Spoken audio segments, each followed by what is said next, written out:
আসসালামু আলাইকুম। Ivy simple cooking চ্যানেলে আপনাদের সবাইকে স্বাগত জানাচ্ছি সুস্বাদু মুখরোচক ডালপুরি রেসিপিটি দেখার জন্য।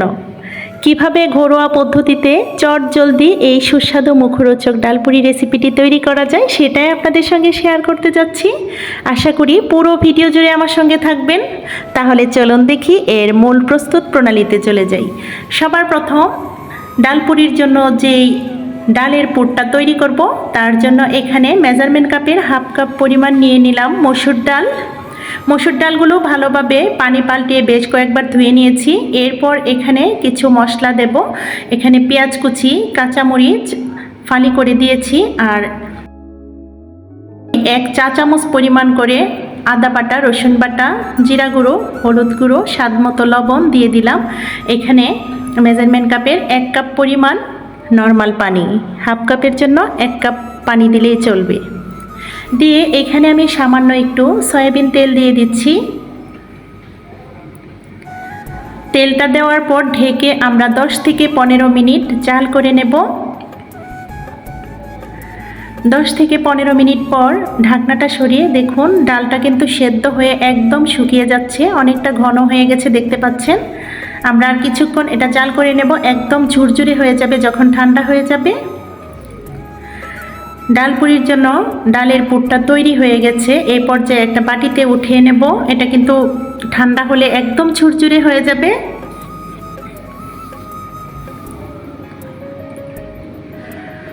বাটিতে উঠিয়ে নিয়েছি, এক সাইডে রেখে দেব। এই পর্যায়ে পুরি বানানোর জন্য উপকরণগুলো যা লাগছে, এখানে একটা মিক্সার বোলে নিয়ে নিলাম মেজারমেন্ট কাপের 1 কাপ পরিমাণ ময়দা, তার মধ্যে স্বাদ মতো লবণ, 1 টেবিল চামচ পরিমাণ দিয়ে দিলাম রেগুলার সয়াবিন তেল, দিয়ে তারপর শুকনো হাতে শুকনো উপকরণগুলো আমরা ভালোভাবে মাখিয়ে নেব। মেখে নেওয়ার পর দেখতে পাচ্ছেন দলা পাকিয়ে আসলে একটু চাপ দিলে যেন ঝুরঝুরে হয়ে যায়, তখনই কিন্তু আমরা বুঝে নেব যে এটা পারফেক্টভাবে হয়ে গেছে। এই পর্যায়ে দেখতে পাচ্ছেন অল্প অল্প করে নর্মাল পানি দিয়ে ডোটা তৈরি করে নিচ্ছি ডালপুরির জন্য। অবশ্যই পানিটা অল্প অল্প করে দিতে চেষ্টা করব।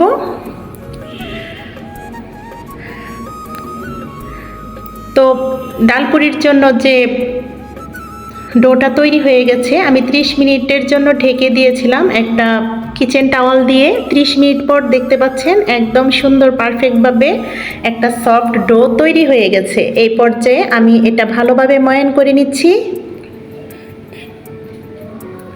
অবশ্যই ভালোভাবে এটা ময়ান করে নিতে হবে, তা না হলে কিন্তু ডালপুরিটা ভালো হবে না, ভালো নাও হতে পারে। তাই আমরা চেষ্টা করব ভালোভাবে ময়ান করে নিতে। প্রয়োজনে আমরা একটু সয়াবিন তেল মালিশ করে নিতে পারি। ছড়িয়ে দিয়েছি একটু সয়াবিন তেল দিয়ে। ভালোভাবে ময়ান হয়ে যাবার পর আমি একটা নাইফের সাহায্যে কেটে নিচ্ছি লেচিগুলো তৈরি করে নিয়ে একটা বাটিতে রেখে দিচ্ছি। স্টেপ বাই স্টেপ কাজগুলো করে নিলে কিন্তু আমাদের জন্য অনেকটা সহজ হয়ে যায়, অল্প সময়ে কিন্তু এটা চটজলদি করে নিতে পারি। তো লেচিগুলো এক সাইডে রেখে আমি একটা লেচি নিয়ে একটা ডালপুরি তৈরি করে নিচ্ছি। দেখুন হাতের সাহায্যে একটা বাটির মতো বা ছোট্ট একটা রুটির মতো, মোটা একটা রুটির মতো করে নেব। তারপর চামচের সাহায্যে দিয়ে দিচ্ছি ভেতরে, মাঝখানে দিয়ে তারপর আমরা ভালোভাবে সিল করে নেব। দেখতে পাচ্ছেন এটা আসলে দেখে বুঝে নিতে হবে কিভাবে সিল করা হচ্ছে। ডালপুরির পুরটা কিভাবে ভরে নিচ্ছি সেটা আসলে একটু দেখে বুঝে নিতে হবে। তো আমি আপনাদের বোঝার সুবিধার্থে আরেকটা করে নিচ্ছি। এভাবে মাছ বরাবর দিয়ে দেব ডালের পুরটা ঢুকিয়ে তারপর হাতের সাহায্যে ভালোভাবে দেখতে পাচ্ছেন সিল করে নেওয়া হয়ে গেছে। এভাবে করে সমস্তগুলোই করা হয়ে গেছে। তারপর বেলনিতে একটু তেল মালিশ করে নিয়ে নিলাম, সয়াবিন তেল। আমরা এখন ডালপুরির শেপটা নিয়ে নিচ্ছি। তো ডালপুরির শেপটা এখন করা হচ্ছে, দেখতে পাচ্ছেন। আমরা একটু অল্প আলতোভাবে কিন্তু প্রেস করে নেব, একদম চাপ সৃষ্টি করা যাবে না। বেশি প্রেস করলে কিন্তু পুরটা বেরিয়ে আসতে পারে। আপনাদের বোঝার সুবিধার্থে কিন্তু আমি আরেকটা করে নিচ্ছি। প্রথমটা কিন্তু হয়ে গেছে। আলতোভাবে প্রেস করতে হবে, দেখতে পাচ্ছেন, দেখে বুঝে নিতে হবে। তো গোল গোল করে আমি কিন্তু এগুলো একটু বড় আকার করে নিচ্ছি, আপনারা চাইলে আরও ছোট করেও নিয়ে নিতে পারেন। 1 কাপ ময়দা দিয়ে কিন্তু 10 থেকে 12টি হয়, আমি বড় আকার করে নিয়েছি এখানে, সেজন্য কমই হয়েছে।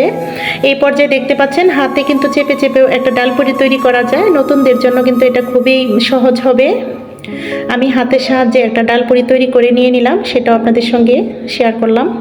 আশা করি বুঝতে আপনাদের অসুবিধা হয়নি। তো সমস্ত ডালপুরিগুলো তৈরি করা হয়ে যাবার পর চুলাতে একটা গর্তযুক্ত লোহার কড়াই বসিয়ে দিয়ে পর্যাপ্ত পরিমাণ সয়াবিন তেল দিয়ে দিয়েছি। তেলটা গরম হয়ে আসলে ডালপুরিগুলো যে বানিয়ে নিয়েছিলাম একটা দিয়ে দিলাম।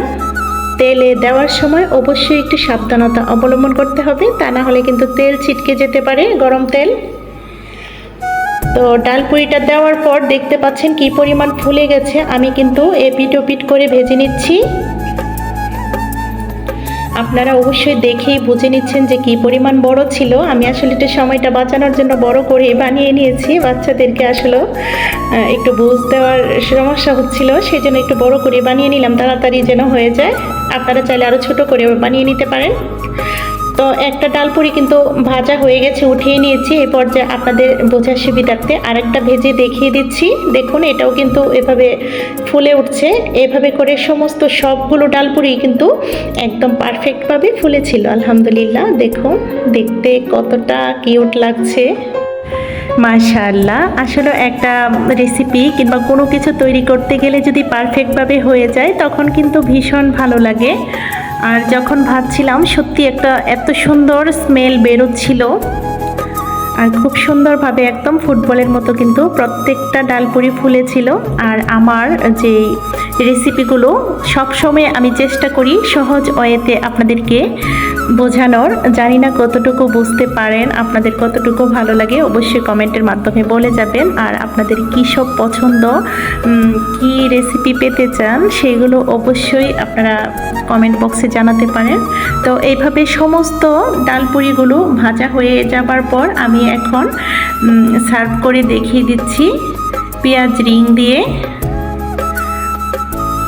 দেখুন আমরা যদি এরকম সুস্বাদু মুখরোচক ডালপুরি চায়ের সঙ্গে বিকেলে নাস্তাতে রাখি, শীত কিংবা গরম যাই হোক মেঘলা দিনে কিন্তু জাস্ট অসাধারণ লাগবে।